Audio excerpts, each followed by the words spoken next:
Sai family members అందరికీ నమస్కారం. మనము ఆవును పూజిస్తూ ఉంటాం కదా అని మనందరికీ తెలియని విషయం ఇంకొకటి ఉంది. అదేంటో తెలుసుకుందామా? అదేంటంటే ఆవు తోక నుండి ఒక వెంట్రుకని తీసుకొని ఇలా చేయండి. ఏం జరుగుతుందో చూడండి. మనం ఆవుని పూజిస్తూ ఉంటాము. ఆవు ఎక్కడ కనిపించినా కూడా ఏదో ఒక ఆహార పదార్థాన్ని పెడుతూ ఉంటాము. హిందూ సాంప్రదాయంలో గోవుకు ప్రత్యేక స్థానం ఉంది. గోవు తోకని గంగా డోలుని నిమురుతూ ఉంటాము. నుదుటికి పసుపు కుంకుమలను పెట్టి నమస్కరించుకుంటాము. ఇంటి ముందుకి ఆవు వస్తే ఇంటి ఆడపడుచుకు వచ్చినట్లుగా భావిస్తాము. ఏదో ఒకటి పెట్టి ఆ తర్వాత పంపిస్తాము. అన్ని జీవరాశుల్లో కల్లా తల్లితో సమానంగా ఈ భూమిపై పూజలు అందుకుంటుంది గోమాత మాత్రమే కదండి. అయితే ఆ గోమాత ఎక్కడ కడబడినా ఆవు తోక నుండి ఒక వెంట్రుకని తీసుకోవాలి. ఎందుకంటే అది ఎంతో శక్తివంతమైనది. ఆవు తోక నుండి వెంట్రుకను తీసుకొని బొటనవేలికి చుట్టుకోవాలి.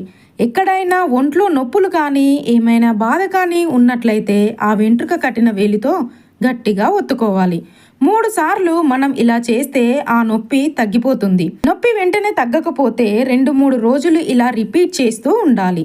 ఇలా చేయడం వలన ఏ నొప్పి అయినా తగ్గిపోతుంది. ఈ వెంట్రుకలలో ఎంతో గొప్ప ఎనర్జీ ఉంటుంది. నెగిటివ్ ఎనర్జీని బయటికి పంపించి పాజిటివ్ ఎనర్జీని ఇస్తుంది. ఎప్పుడైనా మీరు ఏ స్వామీజీ దగ్గరికి వెళ్ళినప్పుడు వాళ్ళు ఒక కర్రతో మనల్ని దీవిస్తూ ఉంటారు. వాటికి ఆవు తోకకి సంబంధించిన వెంట్రుకలు ఉంటాయి. ఆ వెంట్రుకల వలనే మనకి పాజిటివ్ ఎనర్జీ వస్తుంది. ఏదో తెలియని శక్తి వస్తుంది. ఇంట్లో ఎవరికైనా దిష్టి తగిలితే ఆవు తోకలోని వెంట్రుకలని కొంచెం కుంకుమ కాగితంలో కలిపి చుట్టేసి మెడలో కనుక వేసుకుంటే దిష్టి అనేది తగలదు. గోవు తోక భాగంలో లక్ష్మీదేవి ఉంటుంది. అలాగే గోవు కొమ్ముల నుండి పాదాల దాకా దేవతలు త్రిమూర్తులు ఉంటారు. Thank you to all. So విన్నారు కదా అండి. ఈ వీడియో కనుక మీకు నచ్చినట్టయితే like, share, comment and do subscribe and click the bell icon. Thank you SSC Media One channel.